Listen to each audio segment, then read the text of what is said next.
Repeat Eckstein.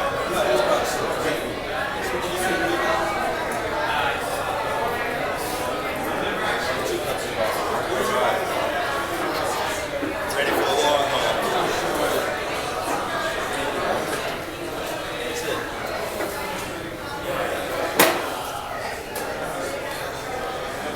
In the firing squad.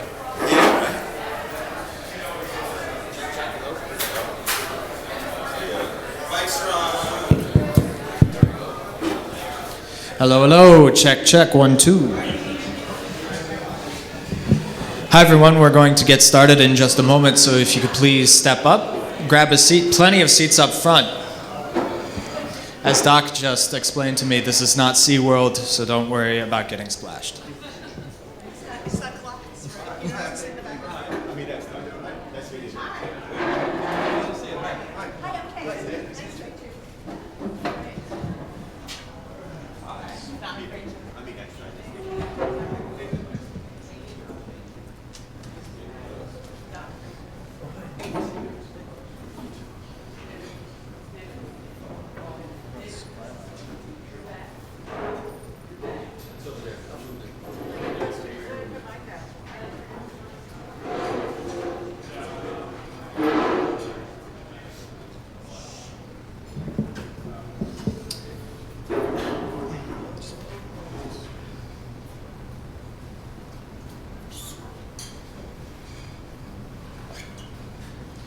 One moment while I pull up my notes.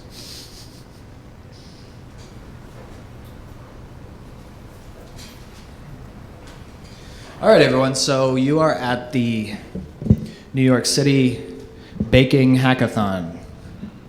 You're here to cook muffins. No, you're here to hack issues in data privacy, I hope. The robotics hackathon is down the hall if you're at the wrong one. My name is Phil Weiss. I'm one of the founders of this group. New York Legal Hackers is one of the organizers of this location. If you're not aware, we actually have 3 locations today for our hackathon here, San Francisco, and in London. And we couldn't be happier with the turnout here and at these other locations. I just did a quick Google Hangout with Mark Lazar and the Open Notice folks over in London. They already have 3 projects forming, and they are getting things going very nicely. Before we move into our panel, I wanted to take the opportunity to kind of give an overview of the day and field quickly any questions you may have about the format for today.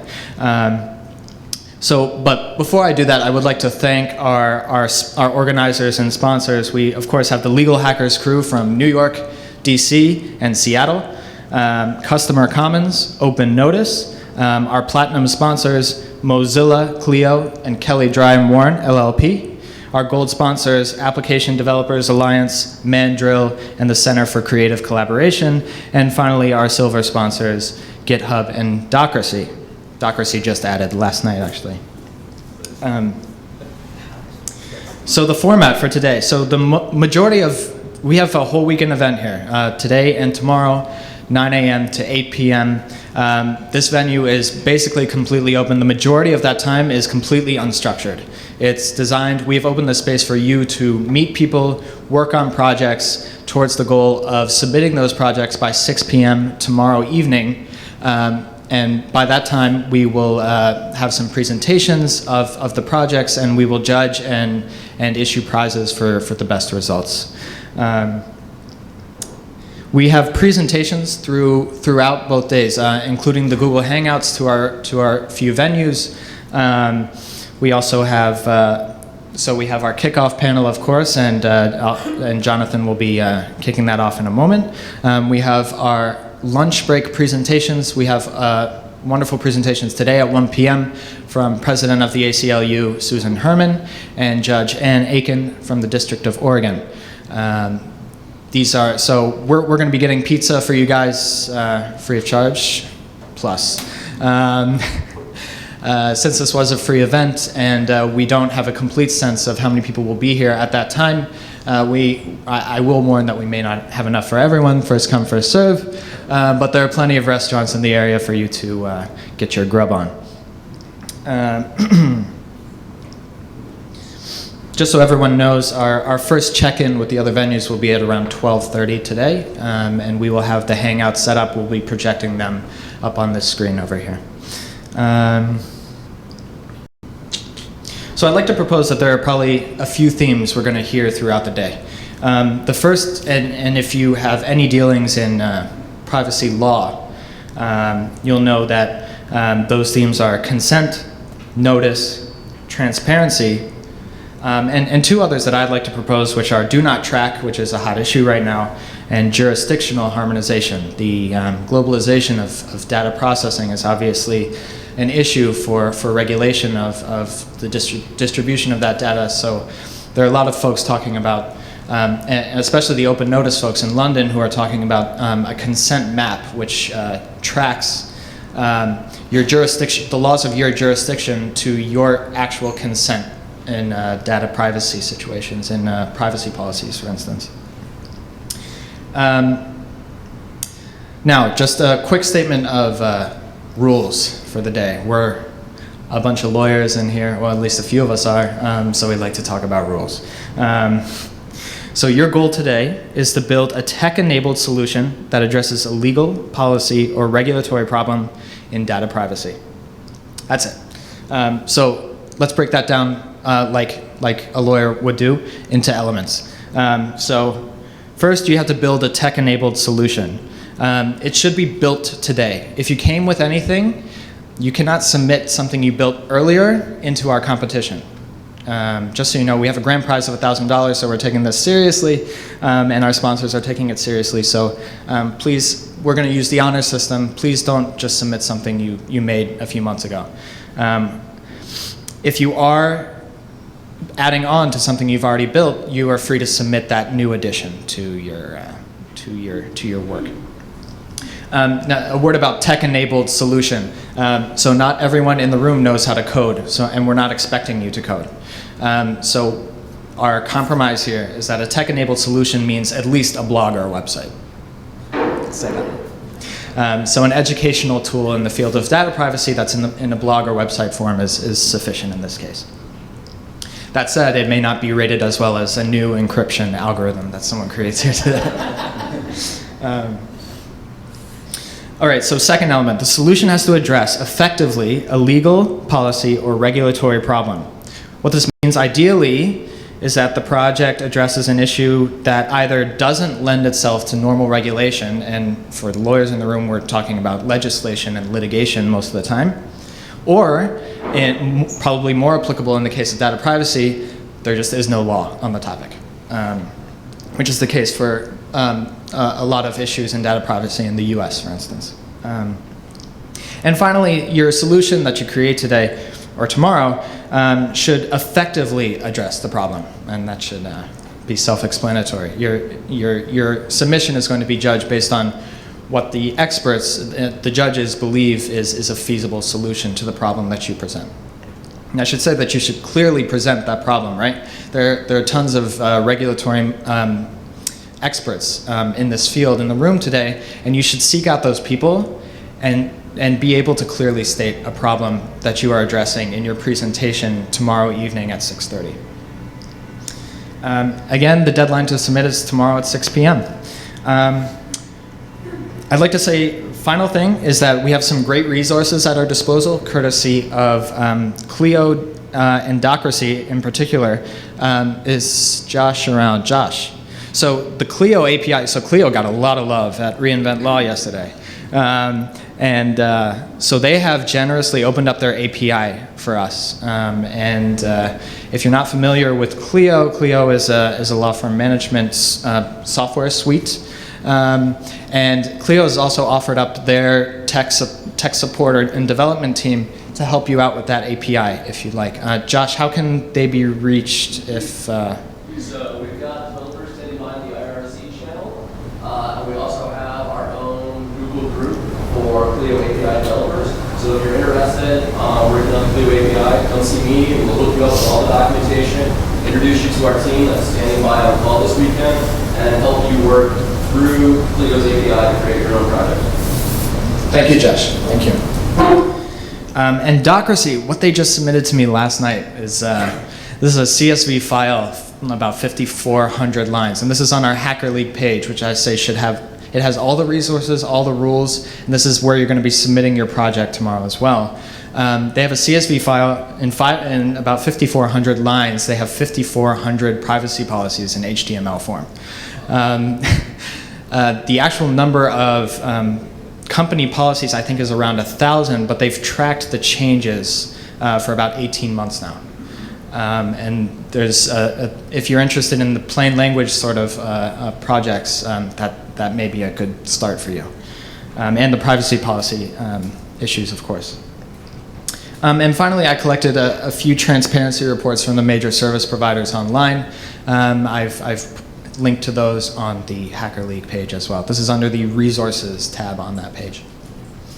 Finally, Wi-Fi password is capital BR00KLYN, Brooklyn, with 2 zeros and a capital B. With that, any quick questions? I'll come back on after the panel to answer any additional questions, and I'll also give the people who have already started projects the opportunity to stand up and introduce themselves and solicit support for their project after the panel as well. But before we do that, we have this panel up here today. These, the experts you're seeing in front of you have taken time out of their busy schedules to flesh out some issues that they think are ripe for hacking, as I'd say. They are issues that we are ready to work around, or they believe are ready to be worked around. So with that, I'm going to hand it off to Jonathan Askin, founder and director of the BLIP Clinic, who's going to get our panel started. Thank you. Thanks, Phil. Now, I swore I wasn't going to say much of anything, because what are lawyers very good at? We're good at talking. We're not quite so good at doing. Speaking of talking, did anyone hear the curse word that came out of Phil's mouth? I heard a terrible curse word. Maybe it's only a curse word to lawyers. The curse word I heard was unstructured. Lawyers are good at talking, and lawyers are good at finding structure. Goal is for me not to speak much, not to have, well, I want to actually tap the wisdom of the folks on the panel so we can get some sort of marching orders and some guidance as we proceed in the next 2 days. But when I was leaving my house this morning, with the intention of not saying anything, I grabbed the stress ball. The stress ball I just happened to grab was from a company called Drop.io. Anyone remember this company, Drop.io? We got a couple folks from a few years ago. Drop.io was in the building next door several years ago. Their objective and what they built was a privacy sanctifying drop, an online drop spot where you can conceal. It was essentially one of the first cloud-based lockers where your information was sanctified and held privately. Now, about 3 years ago, this company was bought by another little company called Facebook. They mothballed Drop.io, and everything is now publicly available, right? And but I bring up Drop.io because, for a couple reasons. They used to run something in Brooklyn called the Future Plus 30 meetup. It was the best meetup I had ever gone to up to that point. And what the Future Plus 30 did is it took a concept and extrapolated out how that concept would evolve in a 30-year time horizon. We've since rebooted it, and we called it the Brooklyn Futurist Meetup.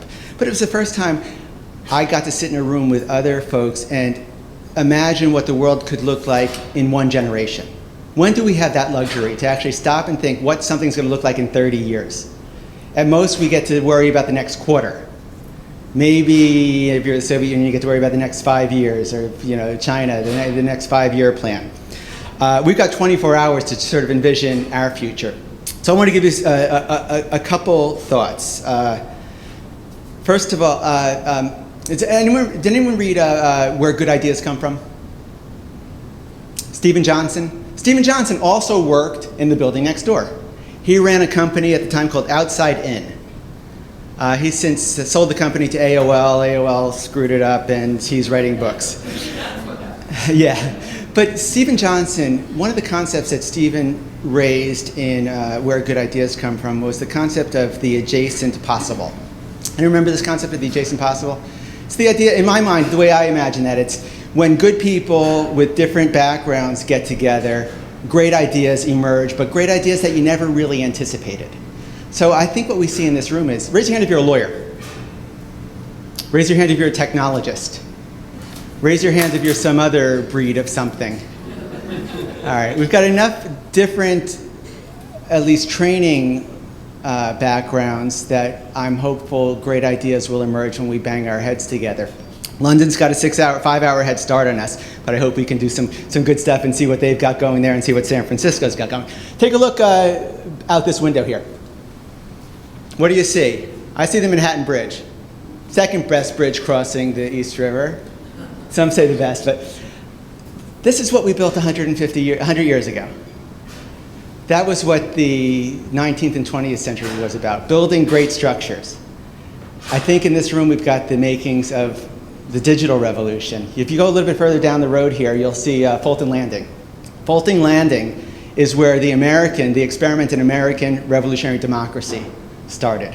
We had lost every single battle in the American Revolution up until the point when the British were about to wipe out the remnants of Washington's army, and a fog luckily rolled in, and Washington took his remnants across to Manhattan, and were able to keep the Brits at bay for a little while they regrouped and then embarked on the great experiment in democracy. I'm hopeful that a new revolution will start here, that we will now train lawyers to think like hackers. Who was at the Legal Hackathon 2 years ago, the first one we did? We got a few of you here. That was essentially sort of a fake hackathon. You know, we called it a hackathon. We were going to all these hackathons and we were sort of wallflowers, witnessing what the great coders were doing.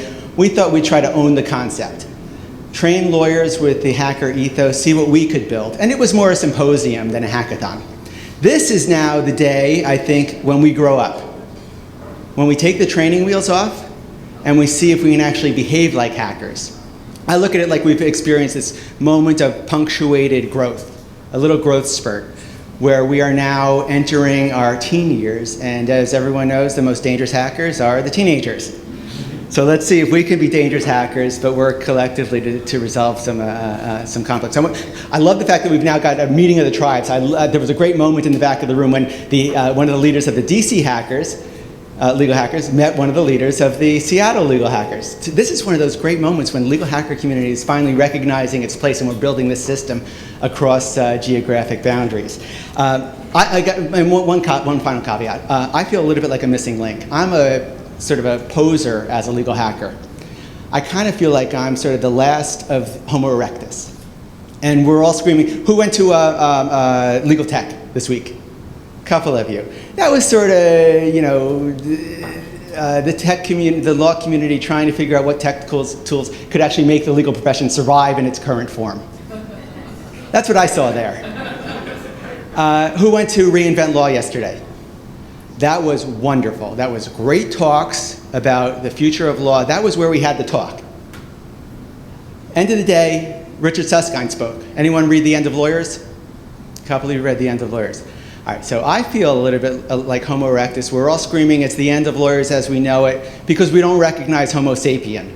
In this room, I'm hopeful that the next species of lawyer is growing up here, something that we as Homo erectus can't recognize, but you as Homo sapien can actually do. We learned to talk, you will now learn to do.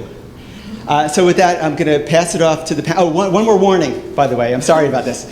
In the men's room, actually, the scariest moment I had here was I was at an event, and the light changes colors. This is a serious warning.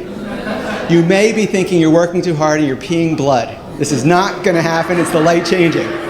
That's the most important piece of advice I'm gonna give you this weekend. All right, with that, I think we're gonna do very quick intros and the ideas for them to give you some good marching orders and ideas to keep in your minds as you hack. Sorry I spoke so long. If we can pull the mic Yeah. stand.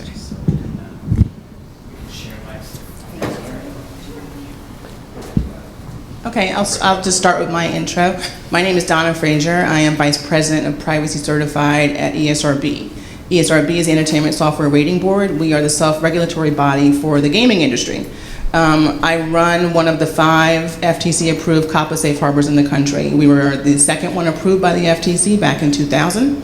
And we are a global compliance seal program. So we help companies comply not just with COPPA, but with all online global compliance issues that would relate to platforms, including website and mobile devices.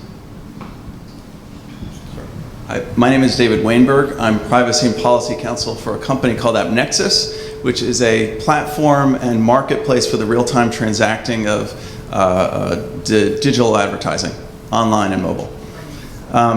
We have been very involved not only in our compliance issues, but working externally on policy issues in external policy-making forum like the W3C and industry trade bodies and others, making policy around privacy for online advertising.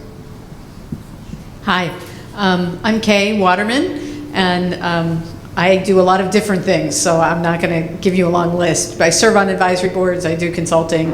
But the reason I'm here, I want to take 2 seconds to talk about.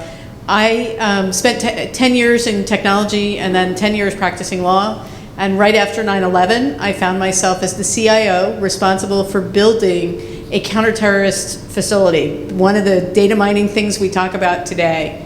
And I was on the tech side, not on the legal side.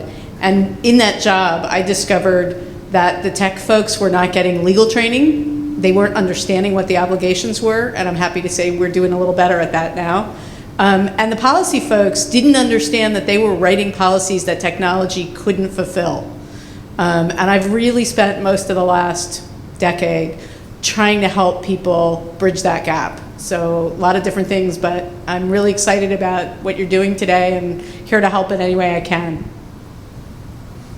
Hi, I'm Doc Searls, and I'm not a lawyer, I'm just dressed like one.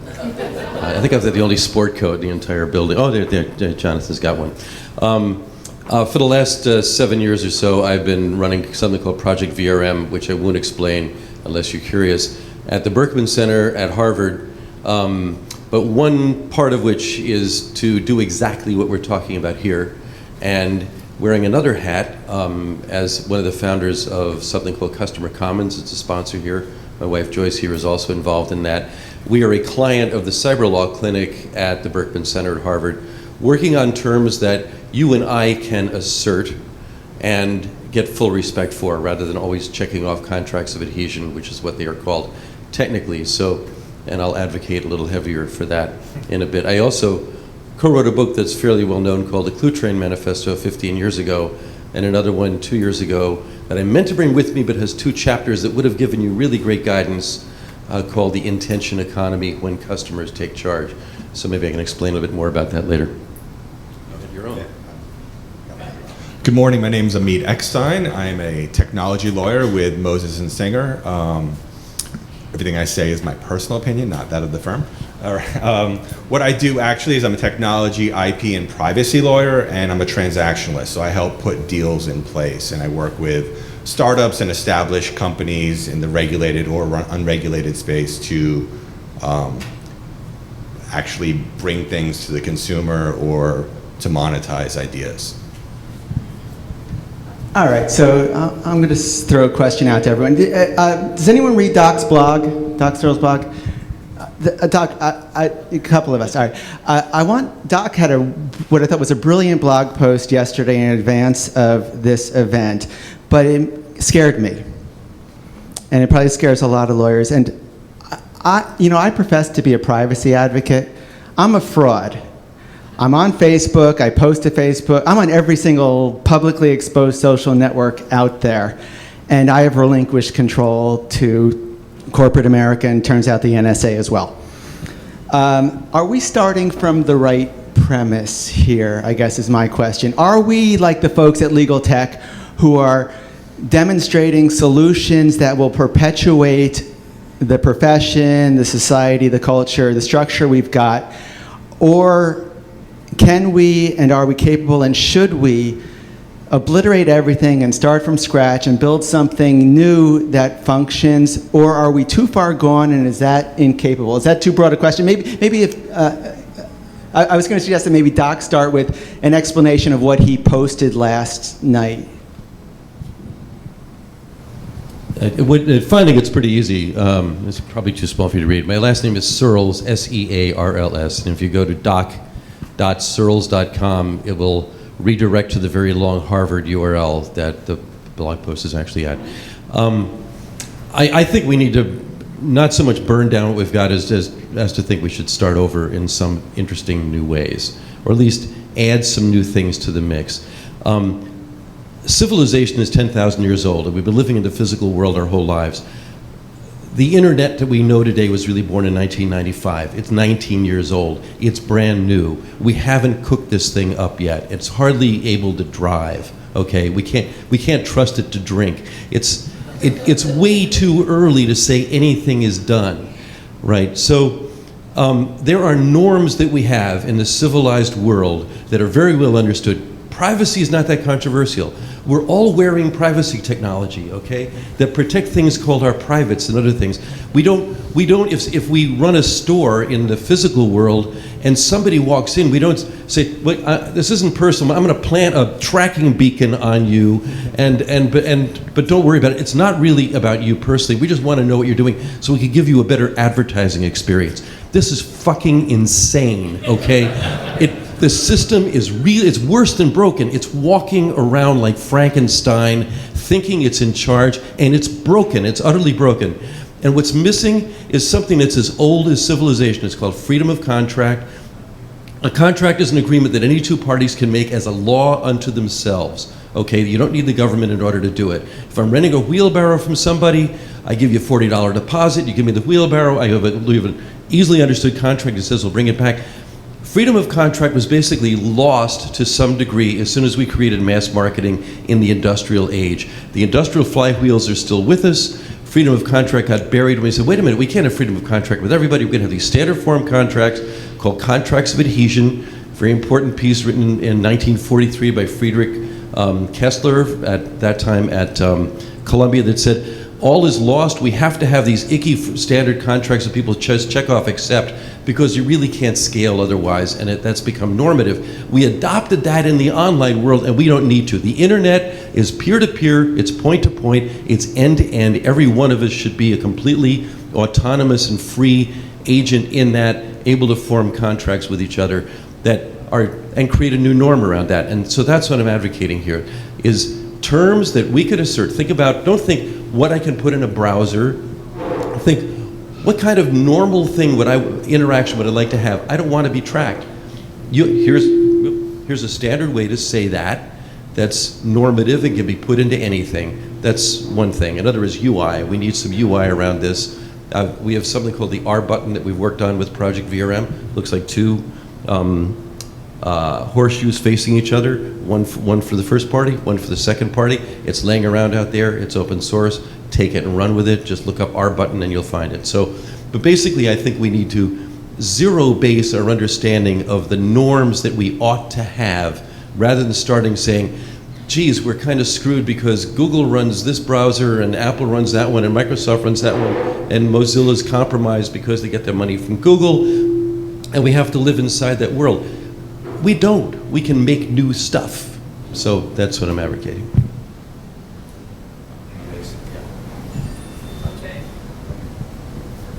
I think it's interesting when you say reset, that right now, at least in the US, the privacy right is a contractual right, essentially. There's very few rights that we have as a United States citizen that are actually constitutionally guaranteed. It's actually almost the reverse. Our privacy right is a negative right.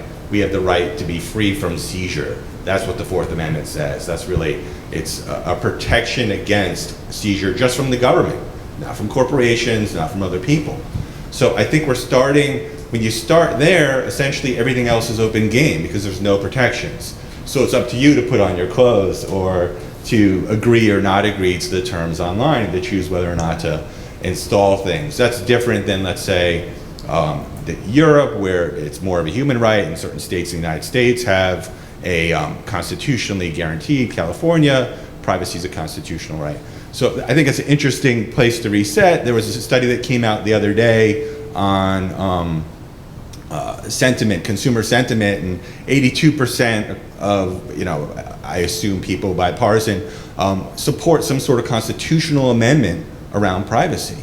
So I think there's a popular belief there should be some protection. The reality to that, though, is, we talk about constitutional right, lobbyists are going to stop that. right? I mean, the only thing we can agree on as a population in reality is to protect kids. I think that's where, if you want to see what's really going on in privacy law now, you look at behavioral tracking. The only laws on behavioral tracking really, besides best practice, are around children, protecting kids under 13. So I think that children are the big experiment for the laws that are out there, and the expectation of where we're going to reset. I think Justice Sotomayor said in U.S. v. Jones, and this is actually exactly that, right? This U.S. v. Jones, just really quick, was a case where the police in Florida attached a GPS tracker to somebody's car, and they followed the car around, and was that warrantless wiretapping. And that part of the case aside, Justice Sotomayor here from New York, she's a New York judge, came out with a decision that started just a concurrence, not actually about what's going on. And she said, and I'm going to paraphrase, and I really wish I could quote, but she said something like, maybe there are certain rights that you shouldn't have the right to just give away. Maybe there's the expectation of being, that I'll give the contract of adhesion, when you have an ISP, you don't have a choice. You can't negotiate with Time Warner or FiOS over your service. Well, those rights, just because you signed up doesn't mean that you've agreed to all this. And actually, I'm going to, excuse me for a second, I'm going to actually read her quote because I think it's so, if that's all right. Sorry, guys. She said, "This approach is ill-suited to the digital age in which people reveal a great deal of information about themselves to third parties in the course of carrying out mundane tasks. People disclose the phone numbers that they dial, text messages to their providers, the URLs they visit, the email addresses to which they correspond to their internet providers, the books, groceries, and medications they purchase to online retailers. I would not assume that all information voluntarily disclosed to some member of the public for a limited purpose is for that reason alone disentitled to Fourth Amendment protection." That's like, kind of what Snowden brought up and what's going on there. And it's a really interesting point, and it's kind of underlies everything we're talking about, which is, where do you start and what protections should you have in place, notwithstanding the contract of adhesion? Hi. I have to say to Jonathan first, I was telling this morning, I actually had a phone in which I accepted no updates to any software, and somebody's written a paper about it because it had every permission that every app wanted. So, because it was still all sitting there, so they could do the history of the increase of permissions that were asked. So I'll tell you a little bit about my perspective on how much privacy I want personally. I want to say that I actually agree with Doc in concept, but I have taken a very different approach to how to address it in practice, and I want to encourage you to think about this. So one of my hats is that I work with an MIT research group where we have built working prototypes that can actually, we take law, complex law, the US Privacy Act, long things, 135 sub-rules, and put it into program code, actually turn it into programming, and we can reason over it against data transactions that are happening. What that's taught me, other than it's really cool and there is some hope that we're going to do things like this at a system level, is that the privacy problem is really complicated because it's all about context, right? I am happy to share how much I earn with the banker who's deciding whether I get a mortgage. It doesn't necessarily mean I want to share it with the teller, or the security guard. So when I go for a permission, I don't just want that permission to be to my bank. It's too big.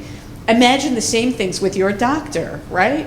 I mean, if I'm going to share the problems in my bedroom with my, physician, I don't really want that to everybody else who touches my medical file. What that means is the granularity of what you really want in privacy tends to be quite long. And I think that while I love the project that I do, and I think there's good work gonna come from that and good benefit, there's another side, which is we have talked, and companies keep trying to put out privacy permissions, right? What do I want to say yes to? And they give you things you can check off, and and they keep modifying them and keep doing it wrong. And we have lots of press around how everybody's really mad about whatever somebody put up, Google, Facebook, as permissions. For years, I thought about it. If somebody wants to take this up, please go. the idea of the gamification of privacy permissions, right? Can you come up with something which is more game-like, which lets people make judgments in context that can then be captured? Asking people to just fill out some hugely long form of every kind of context they'd ever come in touch with, you can't get them to do it seriously. They're going to copy it from somebody else. They're just going to check them all yes or no. So I think that this would be kind of a fun and interesting thing to do, because we'd get more about much more narrow demographic norms if people are willing to share, right? And you could translate it into other languages. You could do a lot with it. So I'll throw that out as the first suggestion. Thanks. God, there's so many like really heavy issues that have been raised so far. We could probably spend an hour on each, right?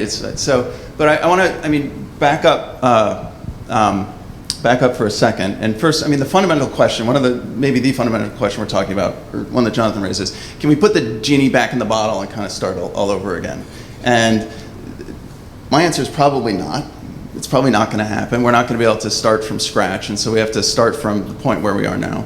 And then I think we get this tunnel vision about privacy issues. So we focus on notice and what can we do to make notice better? What can we do to make contracting better? What can we do to make choice better?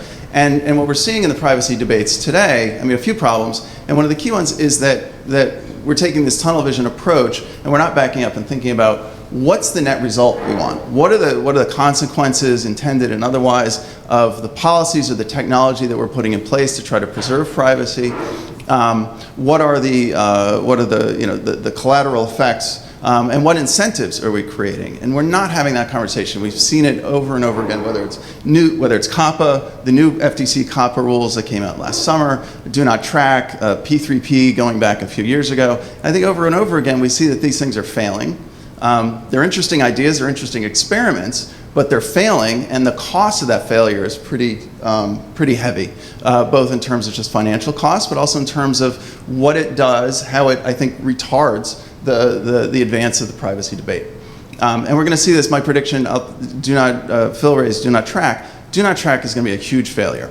And, right? Does anyone disagree? It already is a failure. What? The commissioner of the FTC, do not track, just to kind of give everyone the history really quick, was the FTC saying to industry, if you don't want us to regulate you, come up with a system. The browsers really implemented, the Google implemented. Well, it was an idea that was, I think, initiated by Chris Sagoyan.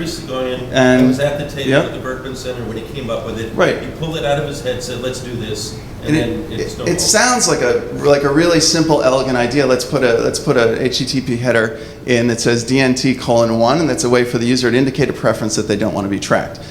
3 years later, we're still debating what tracking is, right? Nobody can decide what tracking is, and because one of the reasons is, first of all, it's a blunt instrument. You've got this binary choice, and privacy is not a binary choice. And second, you have so many interests in the room, so many different agendas. Everybody's trying to turn it into what they want out of it, and it just is turning into a Christmas tree. Everybody kind of hanging their thing on it. And the consequences are going to be, and this is one of the other points I wanted to raise, which is that there are, more and more I'm seeing this intersection between privacy and competition. And we're seeing the privacy debate being driven and shaped by competitive interests. And the whole framing of the debate, at least in my industry, around first versus third parties and so on. And where I see this going is that we're driving towards, there's an alignment between real interests, legitimate interests and these competitive interests, but we're driving towards, I think, oligopoly. And we're at risk of turning the internet into something that looks like cable television, where you have these silos of data. And if you think about, kick me if I'm rambling. If you think about, have you seen, who's looked at Mozilla's plugin now called Lightbeam, formerly called Collusion? It gives you this really neat graph of all the third parties that you've encountered on websites as you travel across the internet. And you can frame it one way and say, oh my God, that's scary. Look at all these third parties that are collecting data about me wherever I go. But you can also say, look, that's showing a lot of innovation, a lot of sharing, a lot of competition, a lot of parties who are able to sort of jump in and provide niche services. And imagine if that graph, instead of having all these connections, all these ties between all these sites and different companies, imagine if you had like 3 or 4 silos that weren't connected. And that's where we may head if we create privacy regulation or technology that restricts that flow of data. So the challenge we have is, and now coming back to whether we can put the genie in the bottle, we can't. I think the data is being collected, it's out there, and we're enjoying the benefits of it. But how are we going to get the value out of that data without the negative consequences? And right? Yeah, go. So just one sentence, I want to throw out another idea. So you were talking about this graph that shows where things go. I've been thinking about, so many of the privacy permissions have a sentence that says, or multiples that say they can share with affiliates. I think a really fun project would be, affiliate has a legal meaning, to do just like the LinkedIn, right, for affiliates. So people could see, you're doing it with a bookstore, but that bookstore is linked to a health insurance company, or to a bank, to a mortgage lender, and all those sorts of things. So this graph might be a great place to blow it out from.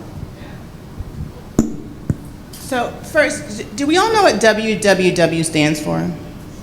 Wild Wild West, right? We understand that, right?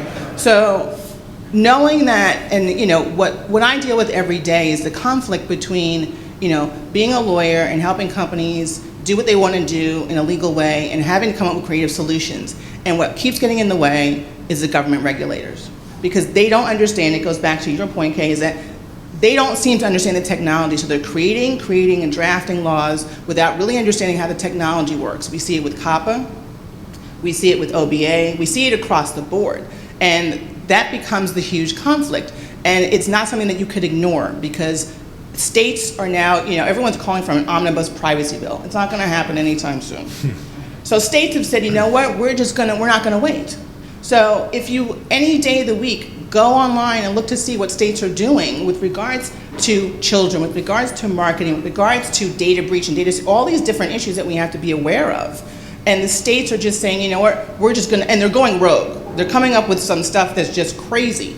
I think there's one state that's coming up with a child registry. Well, doesn't COPPA say we don't want to collect information from children? So why would a state say we're going to collect and keep data of children? So this is what's happening. And I think that we need to be really, really aware of where the government stands, and the fact that they don't want to hear what we understand and what we're presenting. We've tried so many times, and I have to say that what I'm about to say is my opinion and not that of ESRB. We have tried many times to bring in developers to show them how this works. We'll take, for example, COPPA and push notifications. The fact that the FTC has taken the position that a push notification collects information, allowing a developer to recontact a user. That just, the technology doesn't work that way. That's not how it works. But now you have to get permission from a parent to send a push notification to a child. Well, why would a child even engage? Why would you even download this app? Why would you engage if there's going to be all these different hurdles? So this goes back to, how do developers monetize? How do they do what they want to do in a way that's seamless? And I think it all goes back to, is the genie is out of the bottle. We can't put the toothpaste back in the tube. So how do we come up with ways that I think are clear and concise and make sense to the regulators? Because we are in the digital age, they're in the Stone Age. And we have to somehow, find a bridge. In fairness to the FTC and government, it's really tough to legislate the legislative cycle versus the innovation cycle. It's just really tough, and clients are coming up with stuff, or innovators are coming up with stuff all the time. That's really tough to create law to envision everything. Something I'll put out there as an interesting project is, under the new behavioral advertising, the FTC put out a request of sorts to say, come to us with technology that consents kids, and we will look at whether that creates a safe harbor.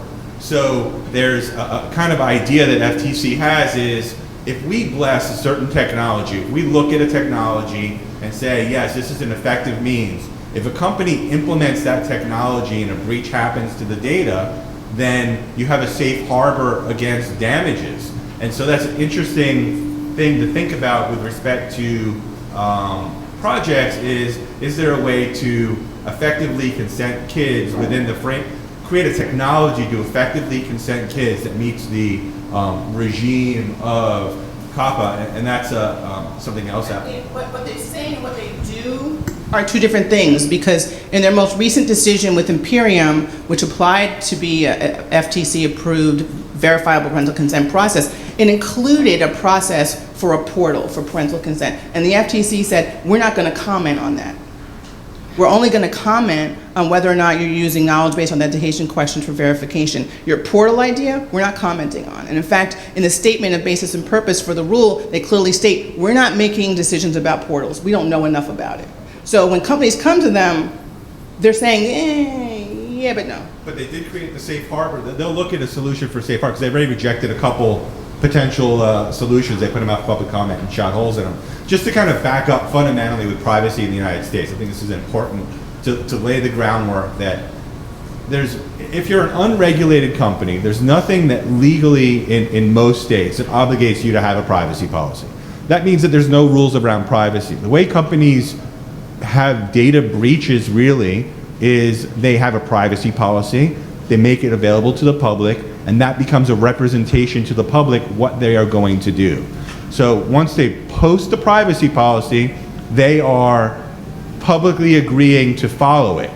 So that is really important concept. Most companies do not have a legal obligation to have a privacy policy. So that's just fundamental. It's best practice and it's guidance and it's might as well it's tacit law. Minimally in California, you have, if you're collecting personal information that's right. from California residents, you have to have a privacy policy. And most companies, even if it's just one resident from California, you got to be covered. But that's like less than 2 years old. That particular rule is brand new, really. So I'm talking about on a whole. Well, that's right. Right. Absolutely. All right, so we don't have that much time left. I want to, I think, flag a couple dilemmas and then have you give some good advice, guidance on how we could proceed for the next 2 days. My primary dilemma, I think, is I think I agree with everything that's been said here, even though a lot of what's been said is mutually exclusive. I mean, Doc has suggested, I think, to paraphrase, we could probably do a fresh reboot of the internet that sanctifies privacy. I'm not suggesting rebooting the whole thing. I'm saying, I'm talking about and logic, not or logic, okay? We've got a whole bunch of stuff already. Let's do some new stuff. That's all. Okay. All right. But then on the other extreme, perhaps, and maybe I'm mischaracterizing David's position, but there are nuanced ways of effectively sanctifying privacy, but still making as efficacious an internet experience as possible. All right. I agree 100% with both of those perspectives. Are they mutually exclusive? I'll give you an example. And maybe this gets back to my confusion with Doc's approach. Any of my students here who worked with Diaspora 3 years ago? We got a couple. In fact, we have some good old friends of Diaspora. For those of you who don't remember Diaspora was for NYU kids. We co-sponsored a talk at NYU that Eben Moglen came down to, and he spoke about something called the Freedom Box. The Freedom Box was in his conception, the device that was going to allow you... where Facebook was zigging, they should have zagged. Instead, they zigged right alongside Facebook as they were going to have the alternative to that. That was a bad idea, I think. And Diaspora followed. Yeah, as I recall, okay, but I don't know enough about it. All I'm suggesting is that let's normalize to the civilization we have now in the physical world. How do we do that? How do we do that? How do we show up with tools that are ours, new tools, not necessarily a Freedom Box, that's just yet another box.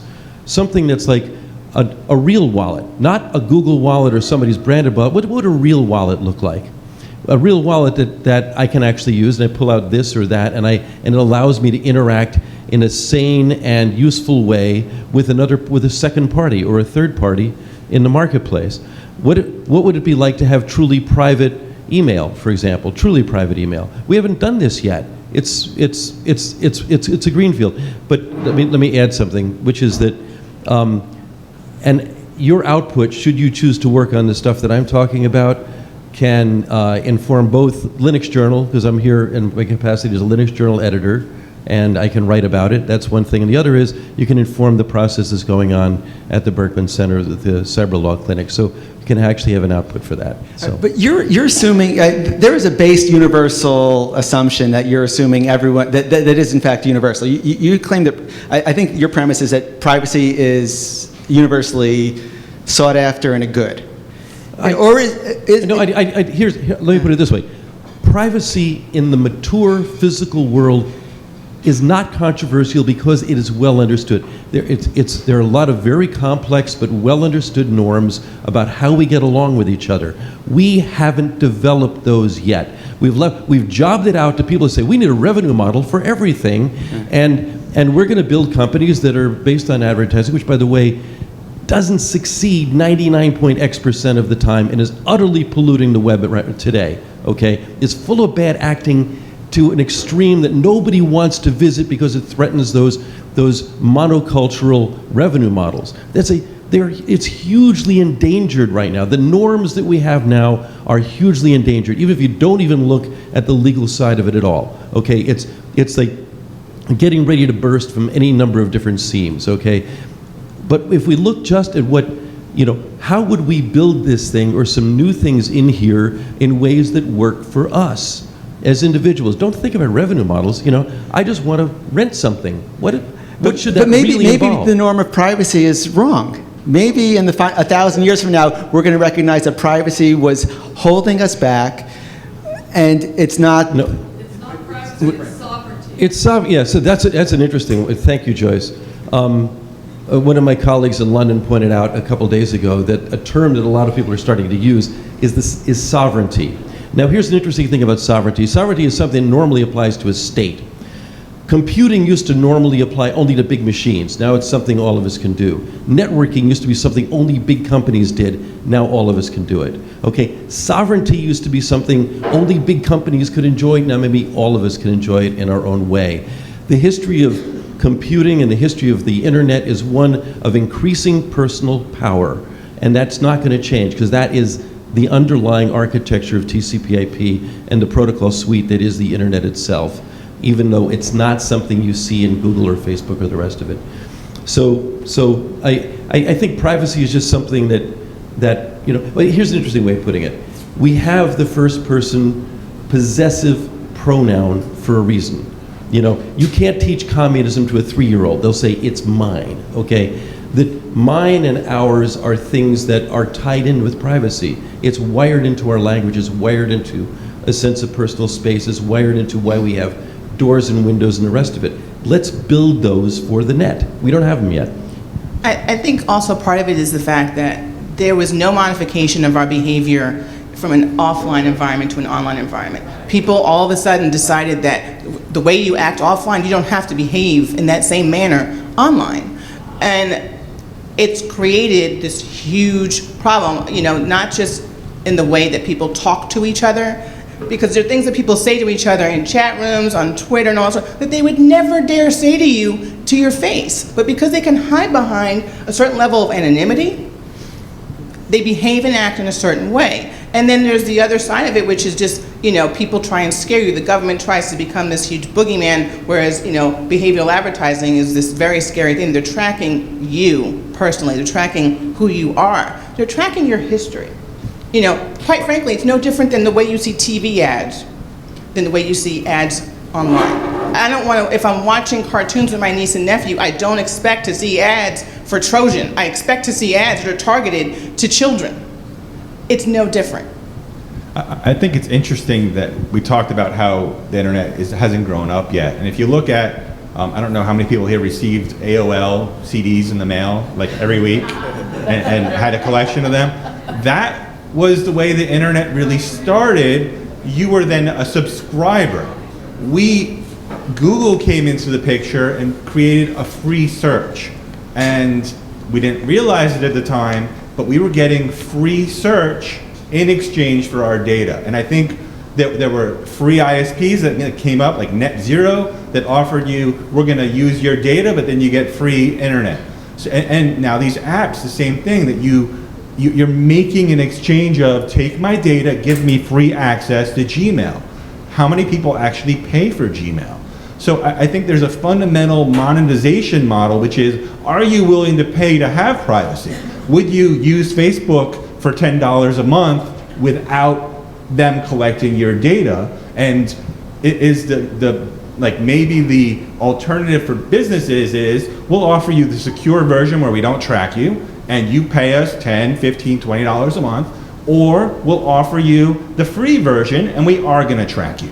And let dollars vote on how people are gonna actually experience that particular app. The other thing I'll just bring up for just general concepts, best practice now, and I think the California AG has talked about just-in-time notices, meaning if you are collecting information and then you start collecting different information from what you've been collecting, to let people know, especially with, let's say, GPS data, that we have been collecting your surfing, but now you're on your mobile device. You've never been on your mobile device on this app, in this app before. We're now going to collect your GPS data. Is that okay? And then you literally get a screen before they collect the GPS data. You say yes or no. And just-in-time notice is very important to the collection of data, and something to keep in mind. Speed bumps is a very similar idea. And then just finally, I just wanted to bring up the idea of icons and the idea of a standardized icon. So when you are quickly downloading an app or not quickly downloading an app, you have a little globe for GPS tracking. You have a little, and you can see how it goes, but we have symbols for PG-13 and R, and we all know what it means. Wouldn't it be great if when we downloaded an app, instead of having to read all the stuff that we write, you actually had 5 icons, and it told us... We've done it. Yeah, well, but it's not standardized. I don't... And then I guess finally, just on a similar note, with respect to just something to think about with RNA, DNA sequencing and genomics, and that's might as well be called WWW for the amount of regs that are out there on it, and just putting that out there. And then finally, embedded devices in people, medical devices, pacemakers, and artificial limbs are kind of, we're talking about like what's next. The Google Glass, you can see the jump between Google Glass and all of a sudden embedded limbs and other technology in people. And what are the expectations around having your pacemaker be tracked by the pacemaker manufacturer and then being shared with your insurance company? And there's nothing that really prevents that right now, and it's something to keep in mind, and it would be an interesting. And then finally, to Doc's point, wouldn't it be interesting if there was an app that allowed you to set your kind of the opposite of the contract of adhesion, which is, this is the way you do business with me as a consumer, right? This is, I never want to be tracked, and this goes to something, I can't remember if it was Warren or Phil that said it's a different event. Wouldn't it be great if I could just say, I never want to be tracked, I never want my GPS data, I never want this, I never want this, but it's okay to use it if it's around the New York Yankees. I want them to send me beer ads when I'm next to the stadium, right? So, or if it's anonymized or something like that. And so you create the terms under which, it's almost like Priceline for privacy, right? You create the terms in which you're willing to buy in, and you let the apps feed you the information based on it. I don't think any of that's ever going to work. I think it's been. I think we've tried P3P. You hear that? Prove him wrong. And we've tried. I mean, there was a company called Dynamite there. But I mean, maybe somebody today will nail it. Prove me wrong. But I think notice and choice. I think we're overburdening it at this point. Users and even savvy users like us, like me, we can't digest everything that's going on. We can't understand what's happening. We can't make choices. I mean, I have a hard enough time deciding what shoes to wear in the morning, right? And I can't. And also, and even when you get notices now, I don't know what they mean. I mean, I know what they mean, but I don't really know what it means. Big picture. I don't know where that data is going. And so I think it's like reality, because it's a lawyer drafting it that's overbroad. even if it's an icon or just a simple statement that, hey, we're collecting your GPS info or whatever, I don't know how to make a decision about that. And I don't think anyone's going to be able to. It's just getting more complex. And I think we're going to have to look for other levers to pull, whether that's I mean, maybe when we all have our artificially intelligent agents who can do this on our behalf, then we'll be okay. But at this point, I think we need to look for use limitations, data minimization. There are other levers that we can pull to protect privacy. And then first of all, I want to respond to something else that Doc said, which was, I love the idea of sovereignty, and I'd never thought about that in the privacy context. But I see them related, certainly not the same. And I look forward to thinking about that more.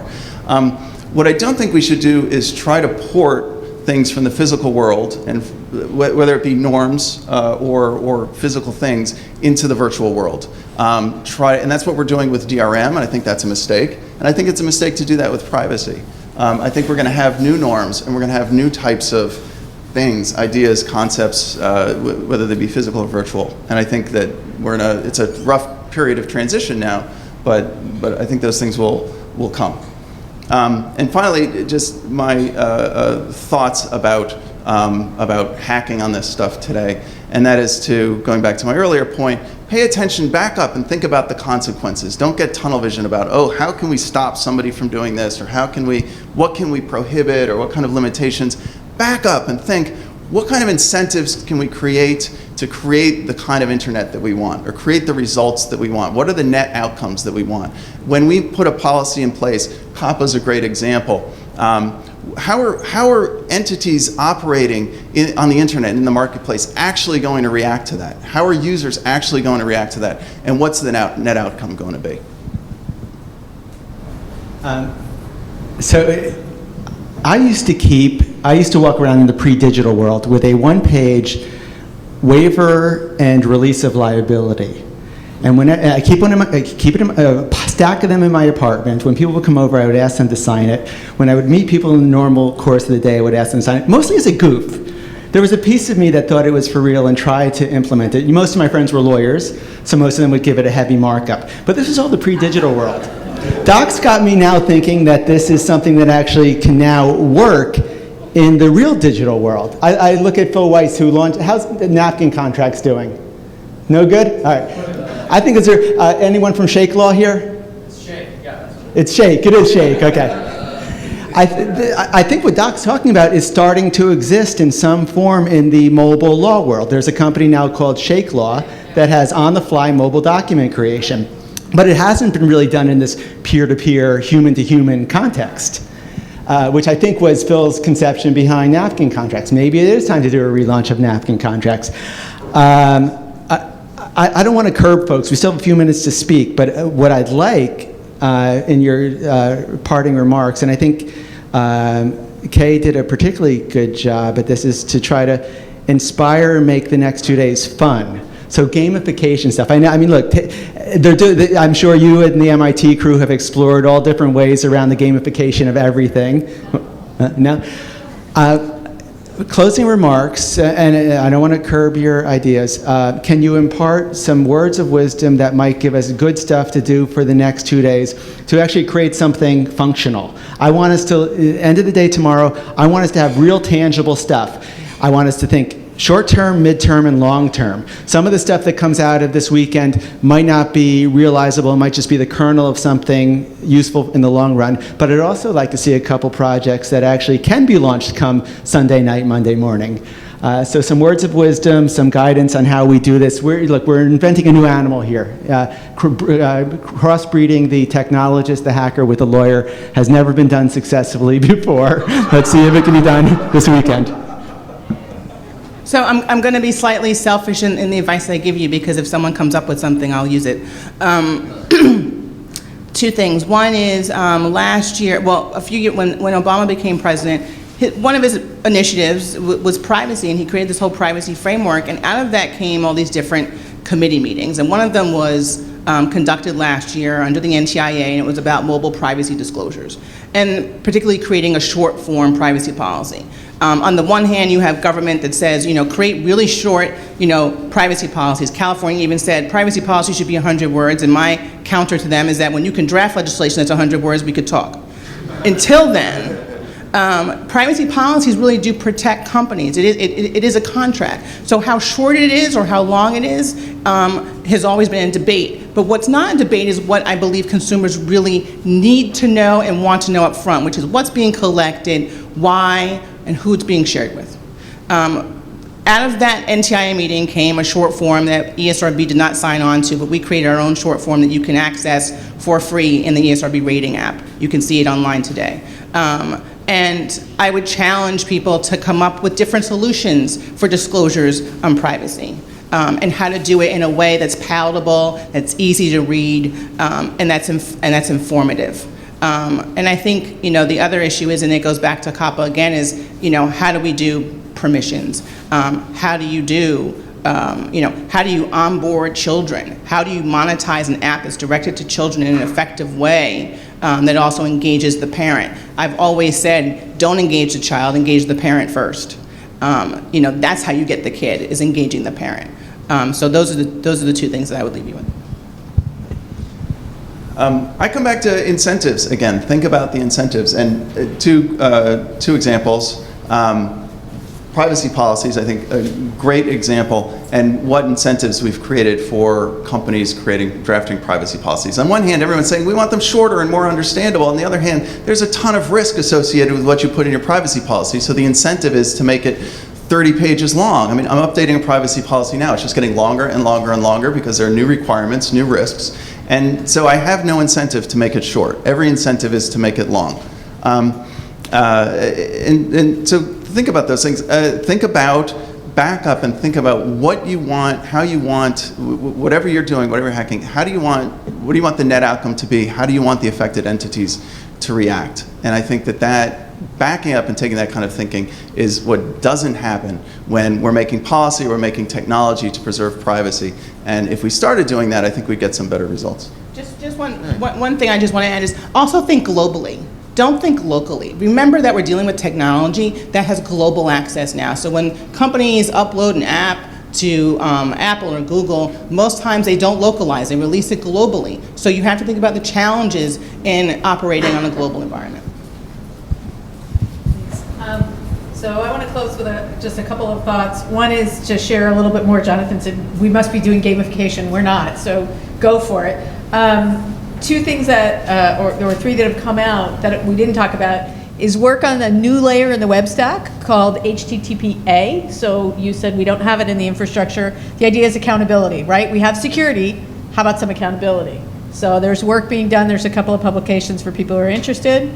There's work being done on what these apps are collecting, and my personal favorite is why Angry Birds is collecting your GPS location when the app is idle. It's one of the single biggest collectors of that information. There's a great paper that shows how somebody did that. One of the things that I'm worrying about is, as we're doing behavioral targeting, how does that not turn into de facto discrimination, right?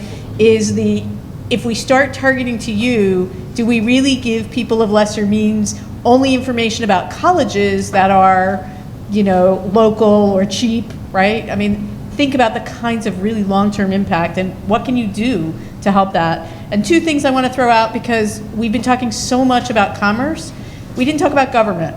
So two other things maybe you'll think about. Courts, the court documents, they've figured out that because it used to be in paper and you had to go look it up, court documents had everybody's everything, social security numbers, bank accounts, health records, and they figured out some ways to anonymize it or just black it out, but they haven't really figured out ways, as far as I know, to make it available so that we can still do statistical learning from it, right? So that's a whole area ripe for work. And the other one, there's been a lot of efforts at this, but we don't have sort of a Google, Facebook level, really heavy adoption of what to do when the police come calling, right? What is it that we want our public to know and about how they can act and interact? Like I say, there are efforts out there you can look at and see if you can improve on them. Those would be some other ideas I have. And I'm very excited you're all here and looking forward to seeing what comes out tomorrow. I'm trying to get my head around the interesting irony that my GPS data is going to be useless to the kids in Finland that make Angry Birds because they only play it on the subway. Here's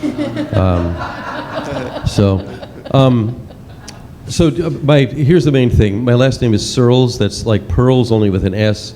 Go to my first name, .searls.com, and you'll see everything I just talked about in very compressed form. So that's basically it. The other thing is, especially for the hackers here, I mean, if the internet started with how are we going to make money with this, it never would have existed, okay? Same thing with the web. Tim Berners-Lee was not thinking about a monetization model. Gravity has no business model, okay? Atmosphere has no business model. We created nature with the internet.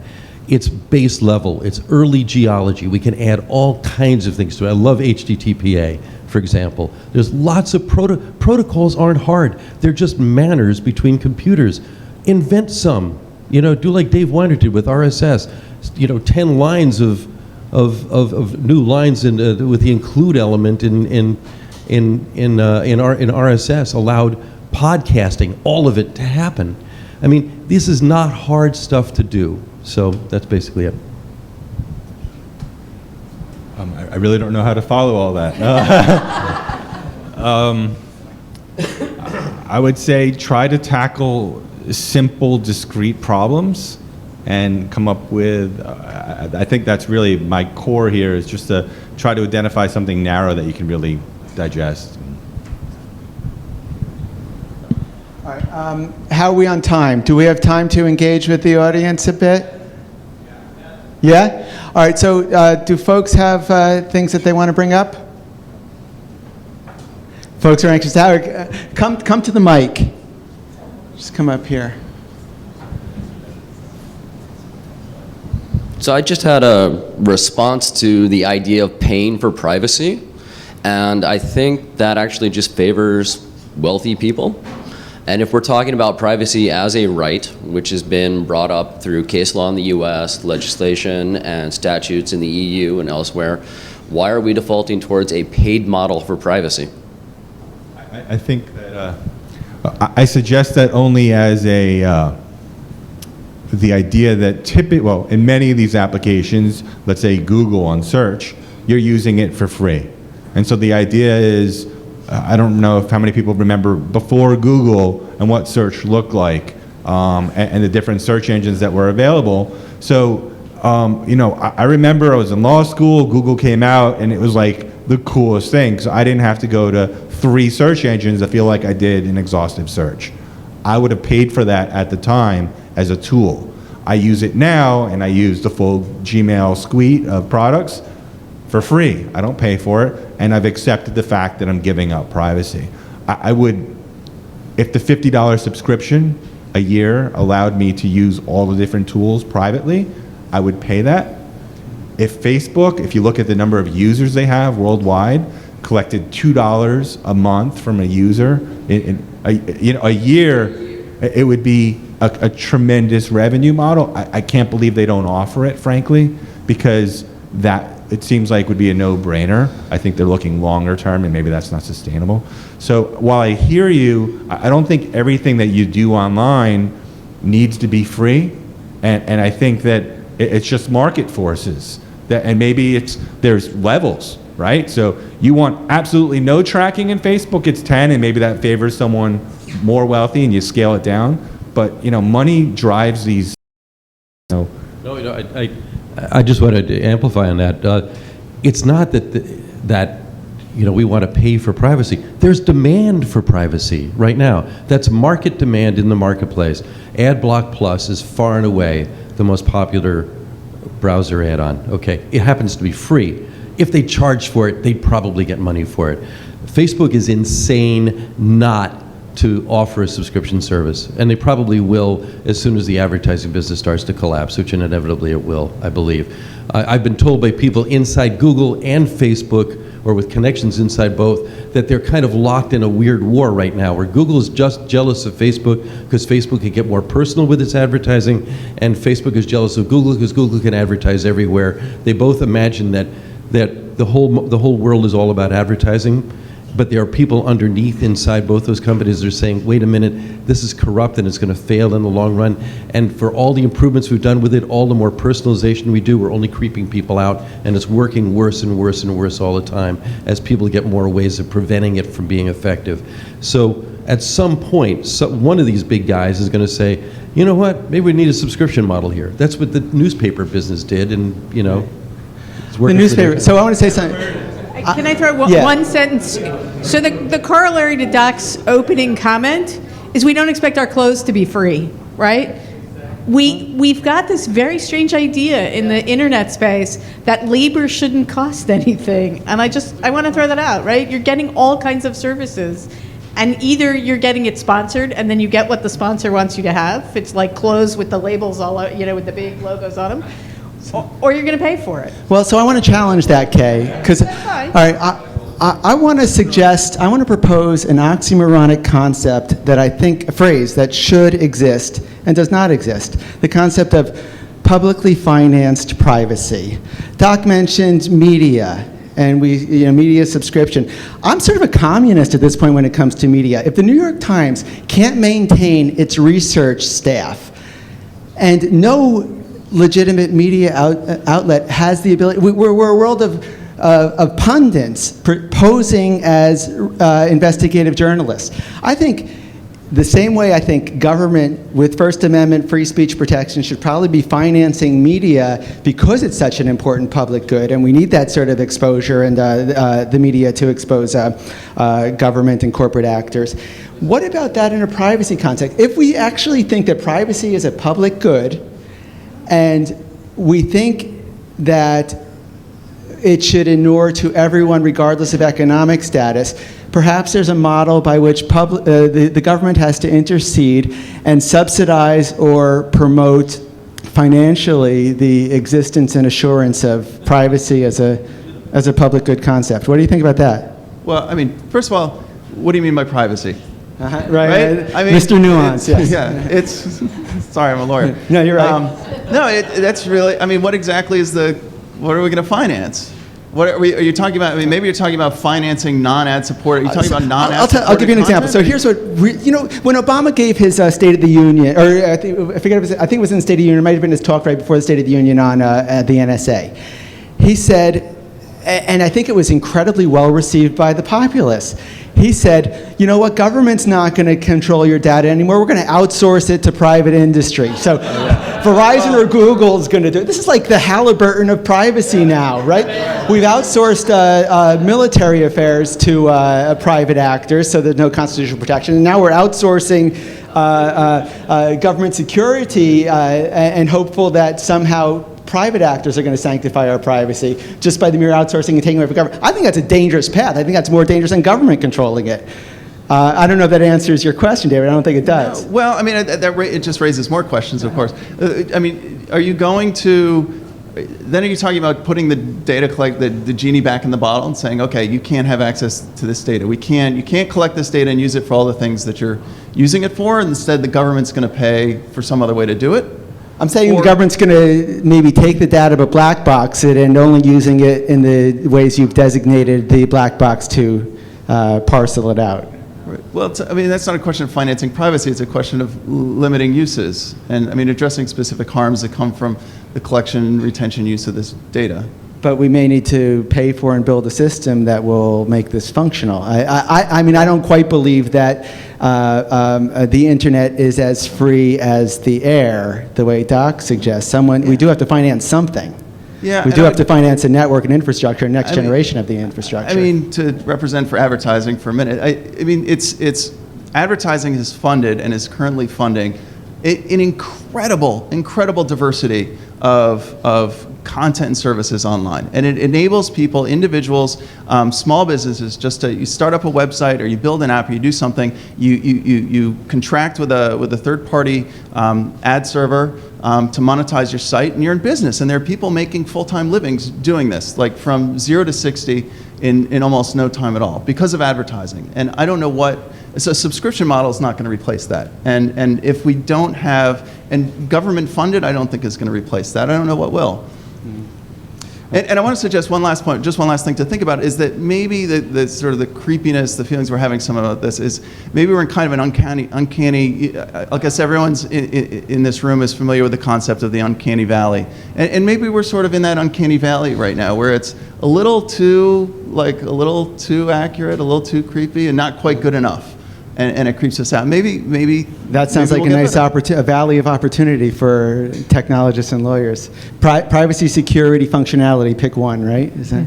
I just wanted to say that part of what I'm trying to do is distinguish between what can we do right now to address things we have right now, which is wear my, pay for your clothes comment, as opposed to what would we like for the future? Because I'm not opposed in the long run to taking some much bigger change approaches, right? So you're just getting two sides of the story, both from me. No. It's almost the opposite of what you're advocating. I think some of the most exciting projects I've seen lately are actually these personalized medicine, big data, genetic projects where people are looking for cures to their disease and are willingly giving up their genetic code to further medicine. And that is actually you have the private actors like 23andMe that has like an advertising problem, but people were sending data to 23andMe and saying, give me a low-cost genetic, and what were the privacy terms with that? Right, they're giving up the essence of who they are to a company to see, whatever it is for curiosity or what. But there's a lot of charities and other projects out there that are literally looking at personalized medicine and saying, how can we improve this person's life? That information it's scary. It's like the truest essence of who we are. And there are very few protections around that. In US and in Europe. There's people that argue that genetic information is protected on the privacy directive. That is not 100% clear in Europe, and it's one of the amendments they're talking about negotiating in the coming months or years. It gets bannered about. But if Europe doesn't say that you have a right to privacy and that includes genetic code, the US is kind of really far off. GINA, which is our only thing, only protects you from use of genetic code for insurance purposes. That's so limited. If you think about the other potential uses, employment, it's crazy. And then I guess from a regime basis and big data, it's an interesting thing to note, just a trend out there that the FTC in trying to deal with big data is looking to existing law. So the Fair Credit Reporting Act, they're looking at people that are holding big data sets and they're doing things that fall under the Fair Credit Reporting Act. I think that's an innovative government approach, finally, that they're actually trying to prevent some wrongs by using existing laws. And that's something that I would maybe open up, that maybe look at, and this isn't like a con law hackathon, and maybe it's more appropriate for that, but maybe look at existing laws. And when the internet just started, we said, is a trespass online? We need to do something to address trespass online. And everyone scratched their head and said, well, we have a trespass concept already. Just apply it to online. And I think that's been like, what is internet law? It's really just law that we've applied to the internet for the most part, but now we're coming up with these really interesting real world versus virtual world problems. Amyt, I got to tell you, I am even worse an offender than you think. Not only am I not giving over information for health, global health, or personal health reasons, I give Nike all of my information just because I want this corporate stranger to like me and think I do good things, regardless of my own personal or public health consequences. It's just its robot that likes you, actually. But you've done that willingly. That's a bargain. You signed up, you bought it, you paid for that privilege, right? Nike didn't send it. They gave it to me. They gave it to you. Well, that's even better, right? So that's one of the things. That's the bargain that you made, and I think you have to think about that. I just want somebody to tweet Jonathan vetting Google as the Halliburton of privacy. I think it's just an awesome line. An interesting thing about DNA, we were in London recently, and somebody pointed this out. We leave a DNA trail everywhere all the time. In fact, a dog knows your DNA. Everybody has a unique smell.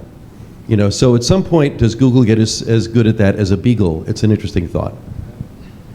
And what can you do to deal with that? That is the future. I got chills on that one. That's when they put the fingerprint or the blood sampler on the Nest device every time you change your thermostat here. Do we have other questions? We're sort of running out of time if we're actually going to hack. I do want to point out that we have one of the country's foremost constitutional scholars speaking to us at 1 o'clock, my colleague at Brooklyn Law School and president of the ACLU. So we will have a bona fide ACLU perspective at 1 o'clock on some. Oh, I see Susan in the back of the room, in fact. Unless there's any other questions, I think it's a great dialogue. I love the fact that we have these the sages in front of the room. And some of them are not quite as much Homo erectus as I claim to be. Some of them are bona fide Homo sapiens already, at least closer to you all. But it is interesting that the oldest folks are here in the front of the room, and we look to you all to do some cool stuff at the intersection of hacking and law. Unless there's other questions, Phil, should we begin the hack? I want to say one thing. You know, to paraphrase Richard Susskind, and I don't know if it's Shakespeare or just British monarchy. The lawyer is dead. Long live the lawyer. All right. How about it for our panelists?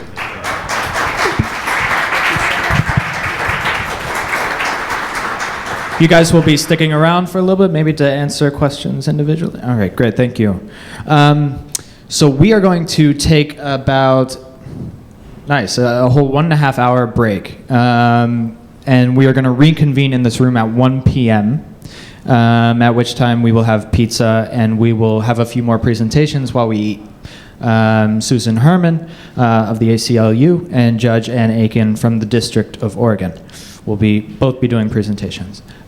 So very excited for that. Until then, I encourage you to start thinking about what you'd like to do this weekend. To do that, to kind of kick things off, we have 15 projects on Hacker League right now. We've exploded in the last day or two. So I'm going to call out these projects right now. If you are the person listed here and you'd like to say a word about what you're doing, what you're looking for, and all that good stuff, please do. Okay, so the first one I see is My Data, submitted by Peter Ma. See here? So this is actually our collective list for all 3 venues. So all these people may not be here. My Data from My Data by Peter Ma. See here? Okay. Does anyone want to talk about the consent receipt project? Is anyone around from that? Yes, let's do the legal map. Yeah. I'm Tom Brook, and I was with one of the groups that started pre-hackathon. We kind of cheated. We were the only ones that could do something in advance. And I've been working together with Mark Leiser, who is in London, probably watching this now, and Mary Hodder is in San Francisco, and they'll go into a lot more detail later in the day. But our project was basically to start a consent legal map that basically was a simple summary of several different jurisdictions. We're hoping to grow to get even more jurisdictions. We started with a spreadsheet that's on Google right now that basically lists the jurisdictions, sites to where it is, and what the different regulations and policies are. I put it on the meetup for this group. I put a site to that, the consent legal map, on Google spreadsheets, and there's also a hack pad that I put on the meetup for this too, so if you want to check into that, do that. And I'm sure you'll hear more about it later in the day as we connect up with San Francisco and London. Thank you so much. We have unhosted.org apps submitted by Daniel Rosler. Is he around? Okay. Anyone from the Physical Data Privacy Do Not Track Consent Receipt Sign project? We have Chris Saltmarsh and Simon White. Either of them here? Clear Button? Anyone from Clear Button here? Come up and say a few words.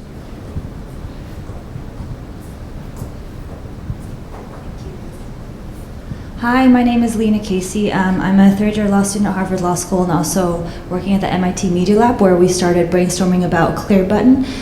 Basically, we're trying to get a more nuanced view of the issue that was brought up earlier about the distinction about what tracking means. So while it's difficult to have a binary, I want to be tracked, I do not want to be tracked, we're trying to answer the question, or rather find a way for individuals to be able to answer the question, how am I being tracked? So Clear Button, we're hoping, could be a way for individuals to go online to a registry, opt in similar in a way to the Do Not Call registry, And then once they've opted in, be able to find out who has what information about them.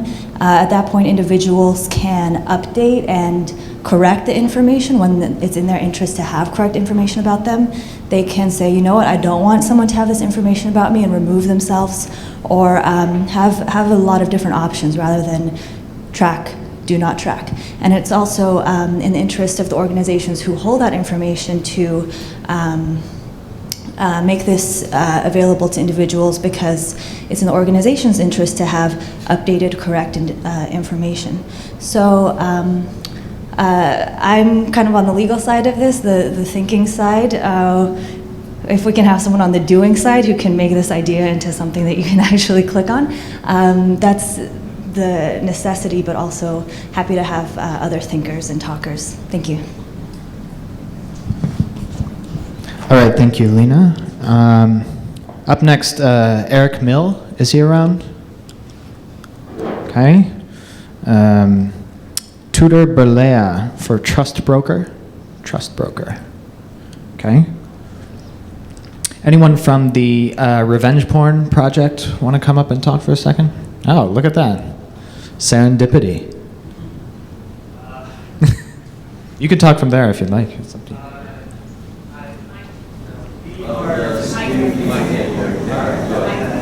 I've been overruled. I just walked in, so.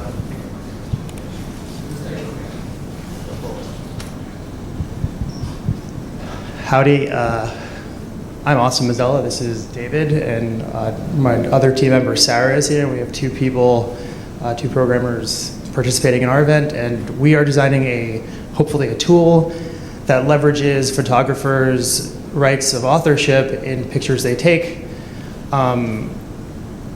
to fight revenge porn, because a recent survey taken by the, Cyber Civil Rights Initiative found that 80% of revenge porn content actually consists of selfies taken by the victim themselves.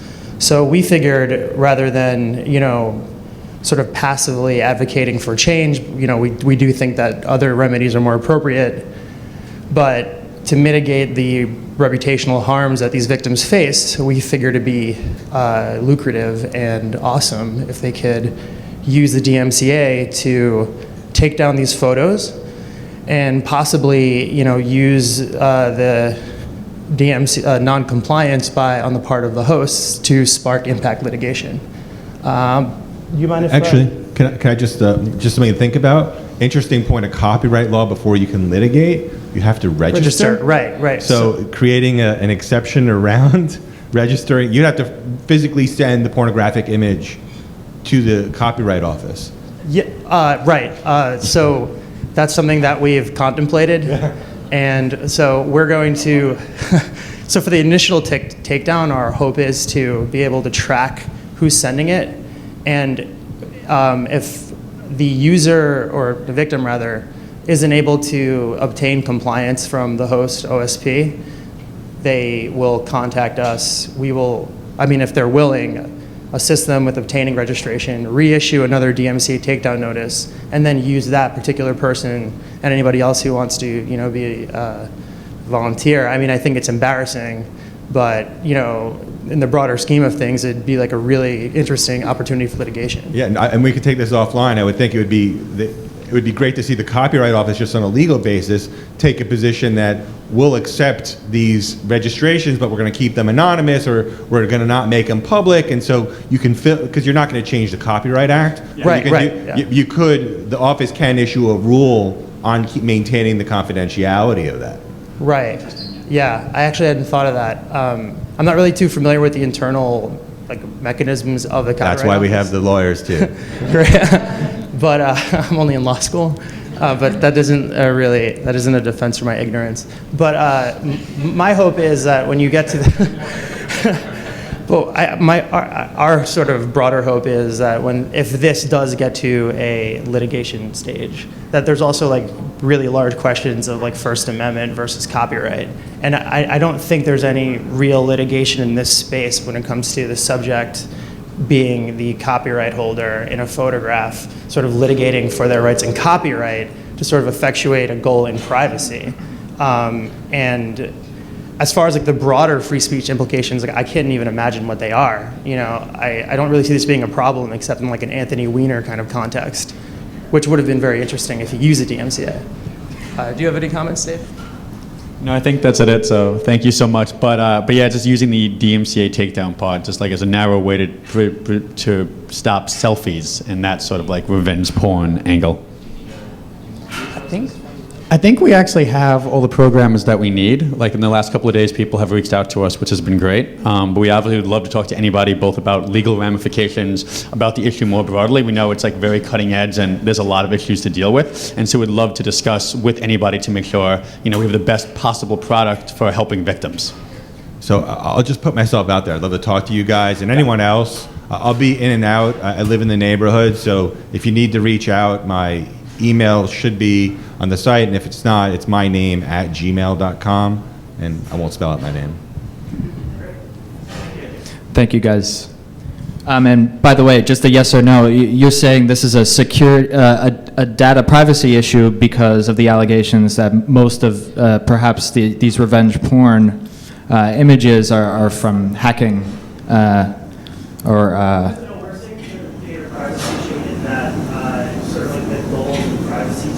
Frustrated by like digital media and the judicial system's application of sort of outmoded like real world scenarios to the internet where third-party doctrine always applies. So we think that the victims aren't getting their fair shake to have these sort of very harmful images removed, you know, where they would have been under a judicial solution. Thank you. Is Jay Clark here for the Basic Security Toolkit?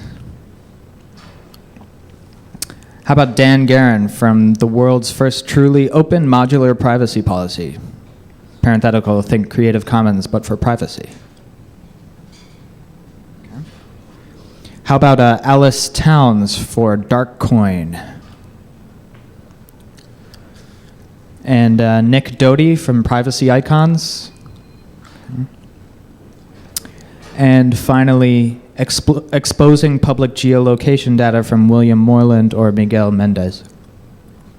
Okay, so we got a few. Yes, of course. If there's anyone else in the room who a ton of issues were just laid out here. So if you came to you during the presentations, please feel free to come up now and in a few words state what you'd like to work on and what you're looking for from the group. Hi, everybody. My name is Gabriel. I run a company called ClickSlide. It's a rapid development platform for any API. You can create software really quickly without code. It's a very interesting platform. We use it at hackathons all the time. It's been serving us well. So what we're doing is a very simple product. It's we're reversing what privacy means for cookies. So